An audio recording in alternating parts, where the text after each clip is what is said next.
ZYH 754, 870 kHz, AM. Rádio Universitária, Goiânia. Emissora da UFG.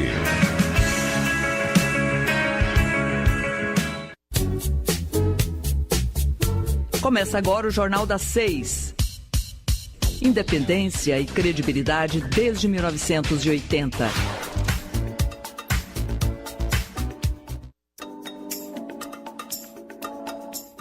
Olá, boa noite. Agora são 6 horas. Está começando o Jornal das 6. Eu sou Delfino Adorno, fico com você até às 6h30 da noite. Você pode nos ouvir pelo rádio ou pela internet.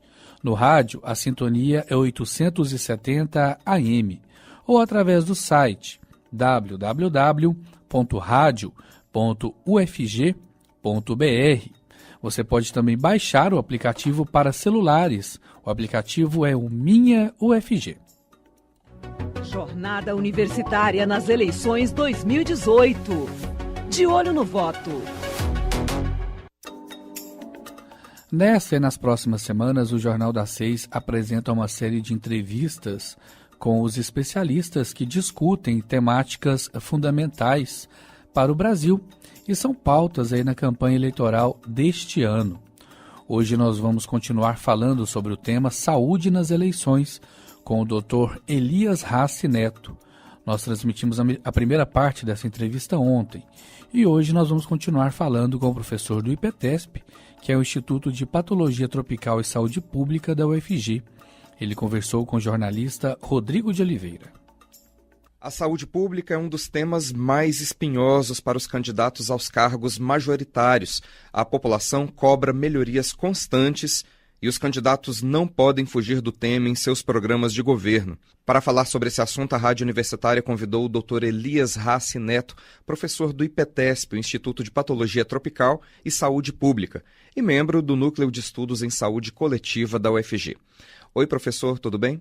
Tudo bem, é um prazer poder conversar com a Rádio Universitária, ou através da Rádio Universitária também, com essa imensidão do nosso Estado. Muito obrigado pelo convite. Que mudanças podem ser implementadas nas políticas públicas voltadas para a saúde? Primeiro, tenho entendimento de que essas mudanças não são internas do setor saúde, elas são de todo o governo, de todas as áreas, de todos os setores. Ou seja, a produção de saúde não se dá por dentro do setor saúde, se dá pela redução das desigualdades socioeconômicas, de ingresso financeiro familiar, por saneamento básico, por condições de moradia, condições de trabalho, de produção. Então, esse é um lado do campo da produção da saúde. O outro lado é o estabelecimento de um financiamento estável para o setor saúde. Acho que é importante encaminharmos também, darmos uma solução, isso também não vai se dar por dentro do setor saúde, que é tentar encontrar uma solução para isso que se transformou na judicialização da gestão. Ou seja, não existe um secretário de saúde nesse país que não tenha sido processado.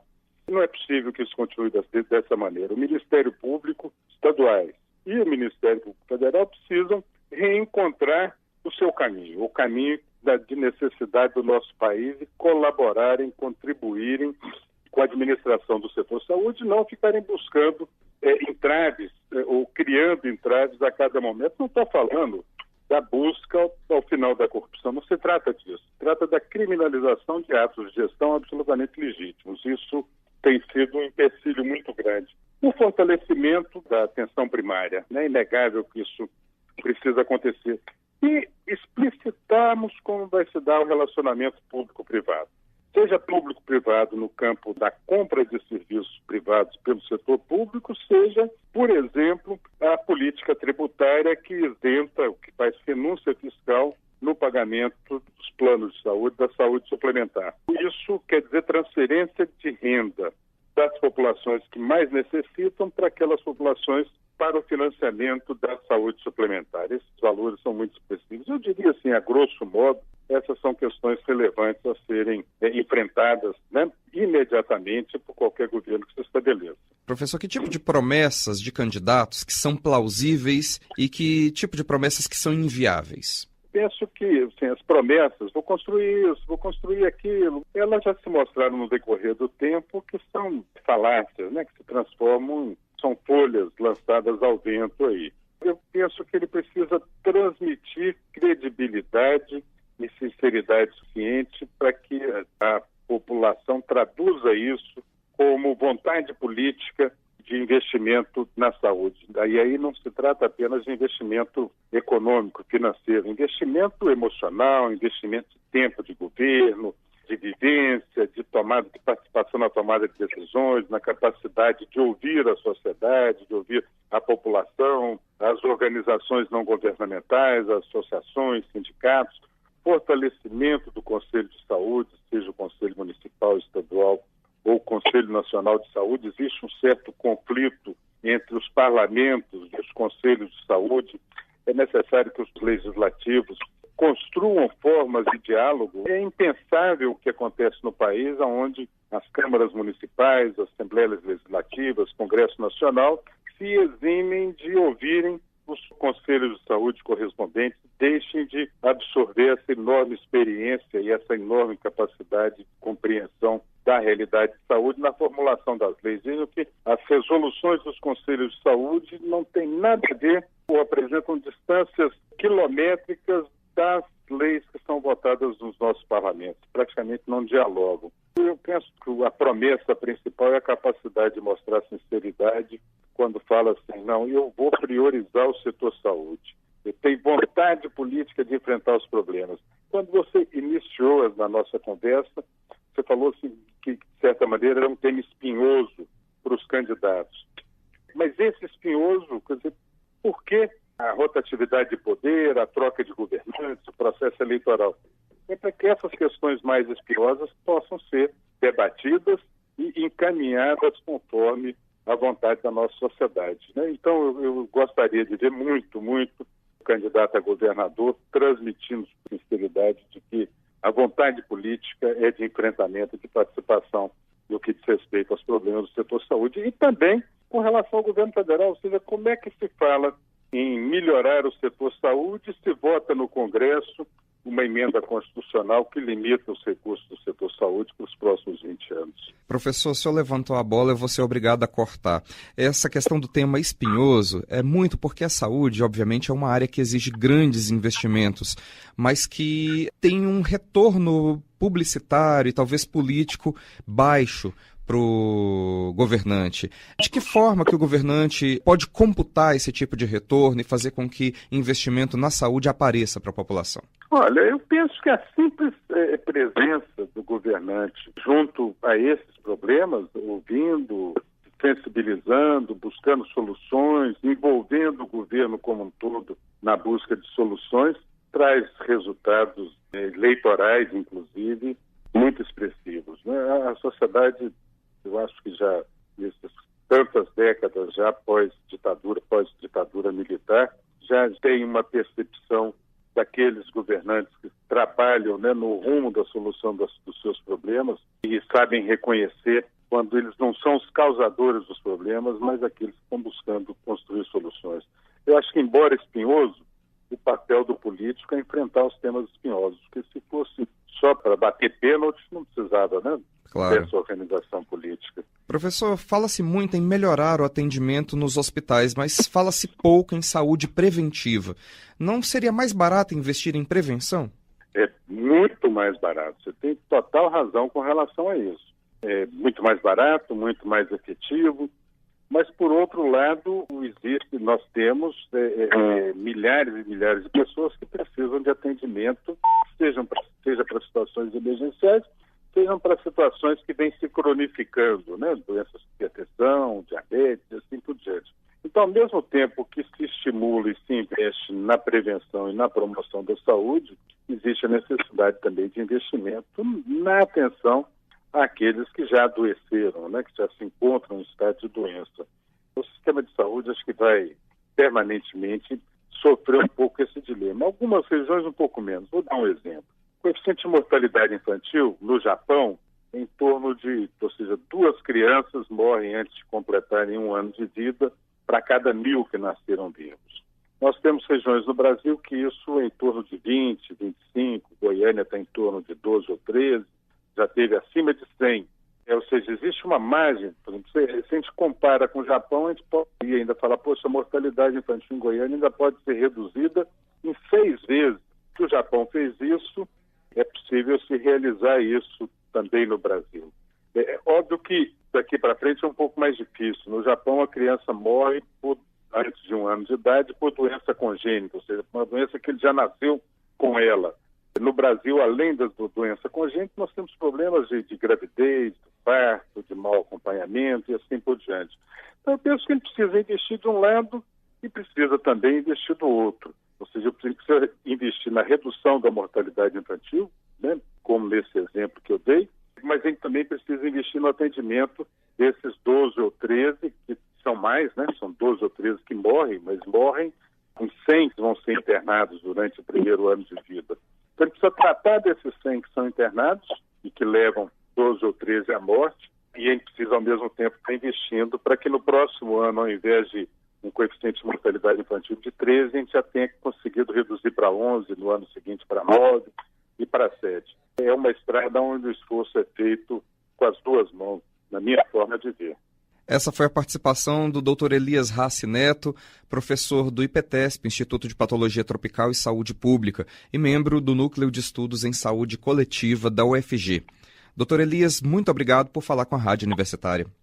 Olha, eu que agradeço a sua oportunidade, apresentei, né, algumas opiniões modestas, né, fruto dessa experiência, e espero poder estar contribuindo e também recebendo a contribuição da Rádio Universitária e de todos os seus ouvintes. Muito obrigado, muito agradecido. Ouça o Jornal da 6 também pela internet no site da Rádio Universitária ou pelo aplicativo Minha UFG.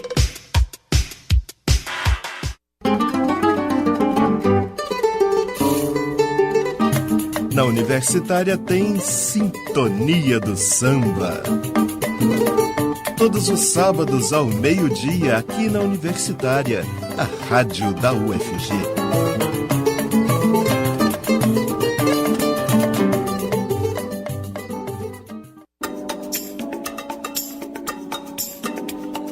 Voltamos a apresentar o Jornal das 6.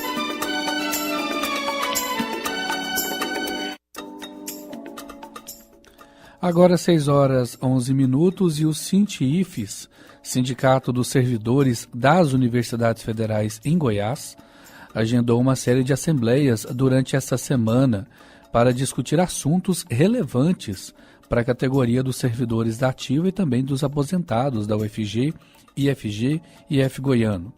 Nós estamos na linha com o coordenador-geral do SINTIFES, Fernando Mota, que vai nos explicar um pouco sobre essas demandas. Boa noite, Fernando. Obrigado por falar com a Rádio Universitária. Boa noite, Delfino e ouvintes da Rádio Universitária. Fernando, como estão as discussões sobre a implantação dos turnos contínuos na UFG? Já há uma resolução do CONSUNE sobre esse assunto?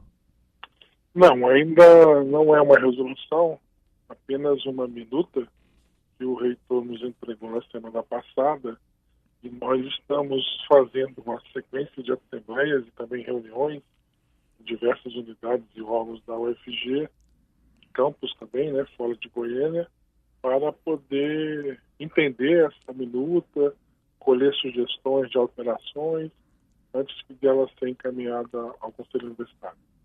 E a reitoria, ela tem simpatia pelo projeto dos turnos contínuos? Então, essa minuta foi elaborada pela reitoria, né?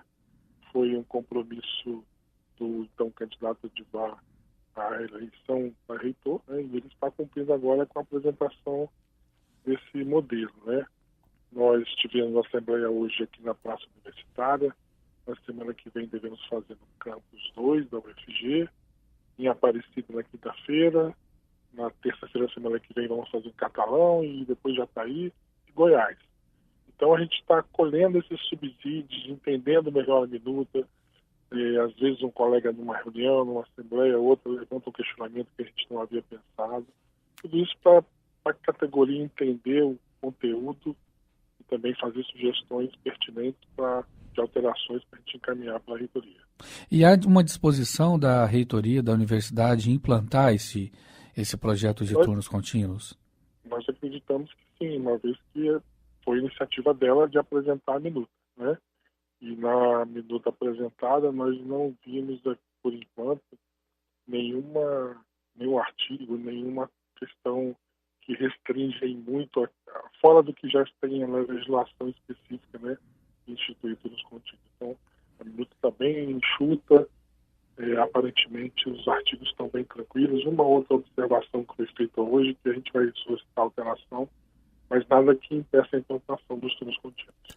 Na UNB houve um recuo nesse processo, né? A UNB tinha turnos contínuos e parece que houve uma demanda mesmo, eu não sei exatamente qual o nome que se dá, mas houve um pedido do governo, né? Uma determinação, aliás, para o fim dos turnos contínuos e a volta do que era antes. Você tem informação a esse respeito?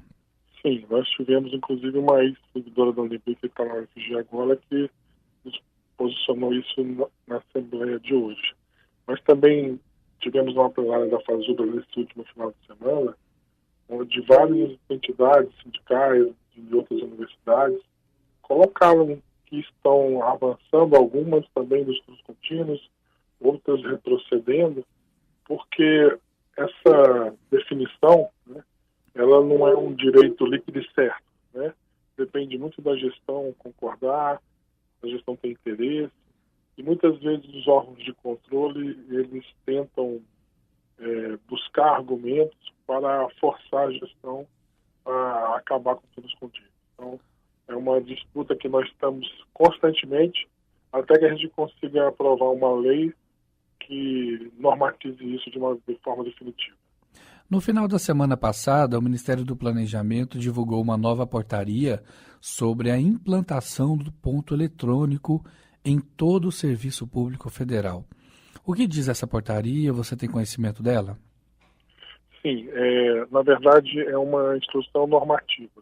Instrução normativa número 2, e ela regulamenta ponto eletrônico, banco de horas e algumas outras questões de funcionamento das instituições.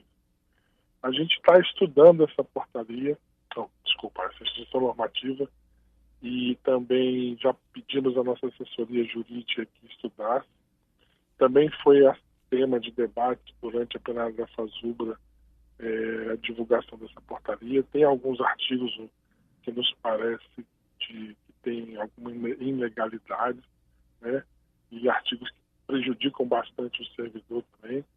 E a gente está verificando isso ainda. Como ela é recente, foi divulgada no meio da semana passada, a gente ainda está tomando pé do seu conteúdo, mas a gente tem orientado a categoria também que leia essa instrução normativa para a gente dar mais vazamento e mais auxílio dos colegas. E em que pé anda a questão da implantação do ponto eletrônico nas universidades federais aqui em Goiás? Na UFG a gente não tem notícias, a não ser essa portaria do planejamento que determina, né, a implantação. Nós não temos notícias do ponto eletrônico na UFG. No IF Goiano já se aplica, né, o ponto eletrônico já há mais tempo, e no IFG já estava em debate desde o início do ano a aplicação do ponto eletrônico. Essa instrução normativa só veio, acho que, reforçar uma determinação do reitor do IFG de aplicá-lo. Na plenária da FASUBRA também tivemos essas informações de outras universidades e institutos que já utilizam o ponto eletrônico. Então isso parece que vem como uma onda aí, em cima do serviço público de uma maneira mais abrangente para aplicar o ponto eletrônico. Mas tem dinheiro para comprar pontos eletrônicos e colocar em cada unidade? Essa é uma outra questão, né? Pode ser que a parte técnica, a parte financeira também seja um impedimento nesse momento de escassez de recursos, né? Mas, por enquanto, como eu disse, na UFG não se está cogitando, pelo menos a gente não viu da iniciativa da reitoria da UFG nada nesse sentido. E ainda algumas demandas dos aposentados, com a Assembleia prevista para quinta-feira. Você poderia explicar melhor aí para o nosso ouvinte o que são essas demandas dos aposentados?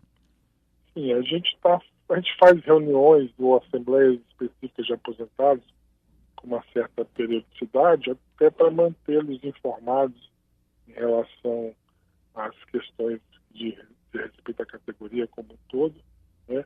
Mas nessa Assembleia específica nós iremos eleger os representantes da categoria dos aposentados no Conselho de Delegados do Sindicato e também iremos escolher os representantes que irão para o Encontro Nacional de Aposentados na FASUBRA no final da semana que vem. Então, esses dois objetivos básicos, mais além de dar informes para os aposentados, é que a gente vai estar realizando essa Assembleia quinta-feira. E amanhã tem uma Assembleia marcada para amanhã cedo para discutir o processo jurídico das horas extras. Isso, essa Assembleia a gente tem convocado todos os servidores que estão nesse processo. É um processo antigo de 88, né? Então só os servidores que ingressaram antes de 88 estão nesse processo. E os advogados que cuidam do processo, né, vão passar informações sobre a última decisão da juíza que está responsável pelo processo. Ok. Nós conversamos com o coordenador-geral do Sinti-IFES Goiás, Fernando Mota. Obrigado por falar conosco aqui na Rádio Universitária. E um bom trabalho para você, Fernando. Nós conversamos com o Fernando, representante do Sinti-IFES GO. Agora são 6 horas e 20 minutos. A gente faz um intervalo rapidinho e volta já com o Jornal das 6. Jornal das 6, nas ondas da Rádio Universitária desde 1980. Sintonize. Coligação Goiás Avança Mais. PSDB, PSB, PSD, PTB, PPS, PBR, Solidariedade, TV, Rede, Patriota e Avante. Vou criar o SuperMEI para fortalecer os microempreendedores com crédito subsidiado e capacitação. Ampliar o Casa Legal, regularizando escrituras das famílias que mais precisam. E criar o Banco do Povo Rural para o homem do campo aumentar sua renda e gerar mais empregos. Comigo no governo, Goiás Avança Mais. Zé Governador 45. Voltamos a apresentar o Jornal das 6.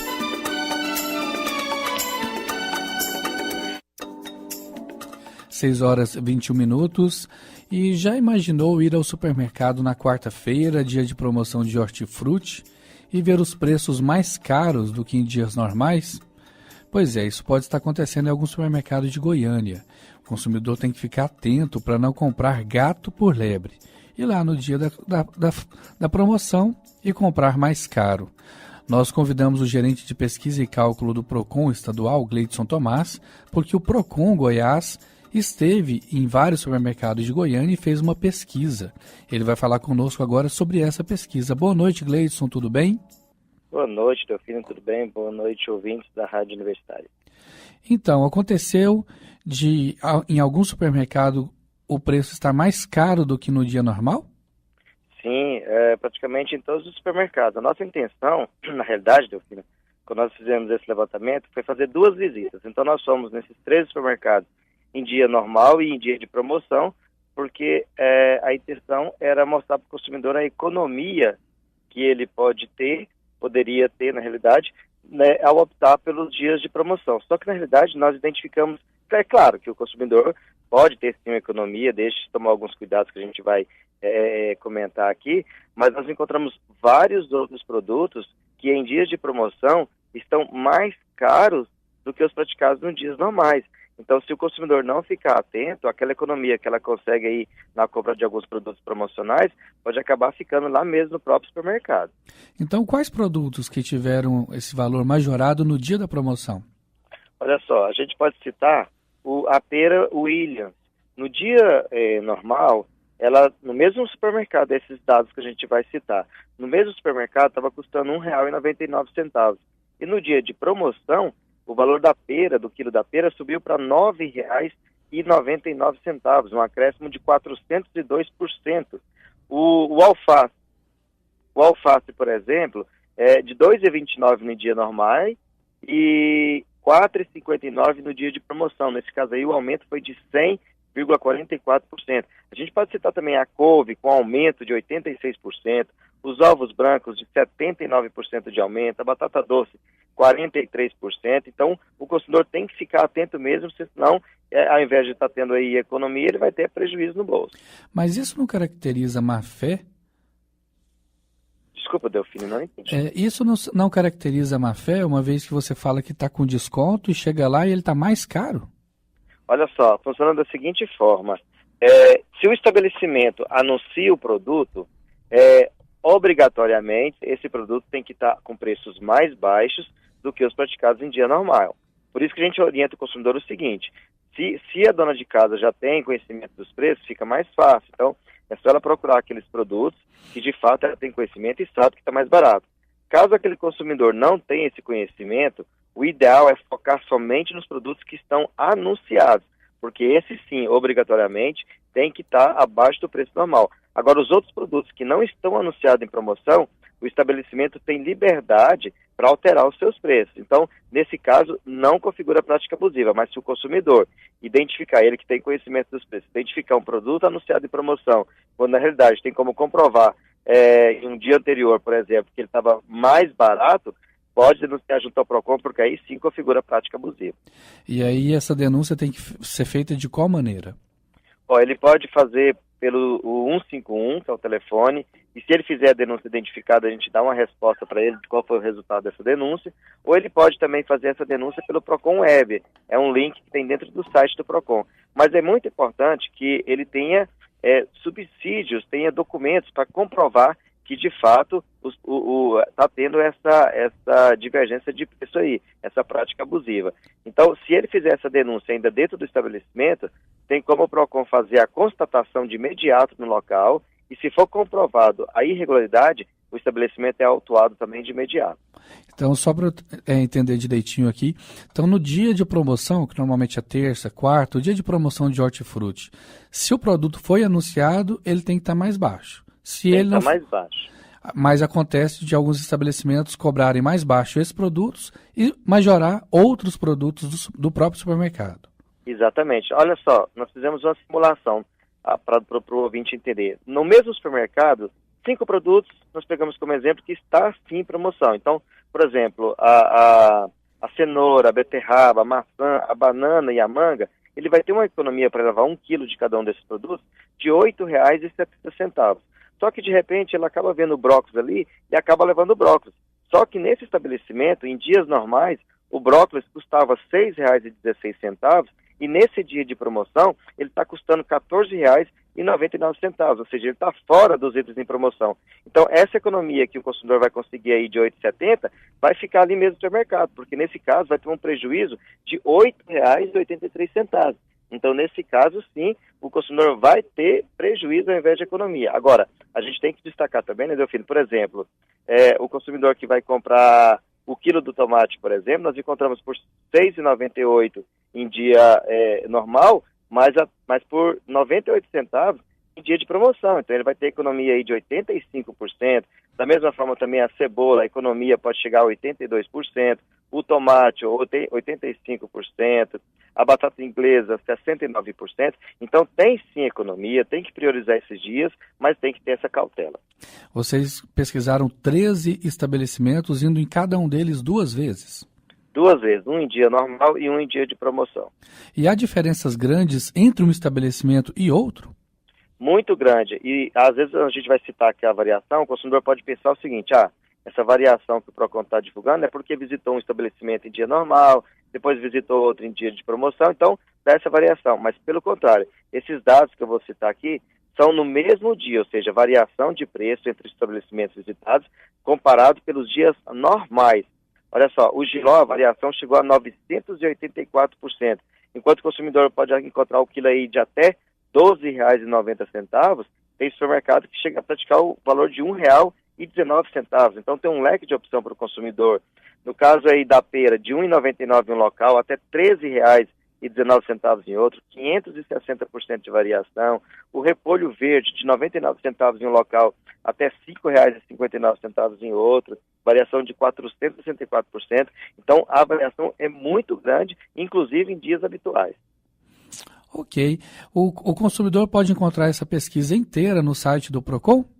Exatamente, está disponível no site do PROCON, no endereço www.procon.go.gov.br, inclusive com a relação de todos os estabelecimentos visitados e as duas planilhas, o preço em dia normal e o preço em dia de promoção. Então, aquele supermercado próximo da casa do consumidor, ele pode verificar lá quantos produtos que estão mais baratos, quantos produtos o estabelecimento próximo da sua casa costuma colocar mais caro, até mesmo para ele ter essa noção. Ok, Gleidson, muito obrigado pela entrevista. Nós conversamos com o gerente de pesquisa e cálculo do PROCON estadual, Gleidson Tomás. Obrigado pela fala aqui conosco. O espaço para o PROCON continua sempre aberto. Eu que agradeço. Um abraço. 6h30 e com essa informação a gente encerra o Jornal das 6 de hoje, terça-feira, 18 de setembro de 2018. Agradecemos ao Sandro Alves pelos trabalhos técnicos. Continue ouvindo a Rádio Universitária porque vai começar Estação Esportiva. O Jornal das 6 fica por aqui. Nós temos um encontro marcado de segunda a sexta, a partir das 6 horas da noite. Muito obrigada pela audiência.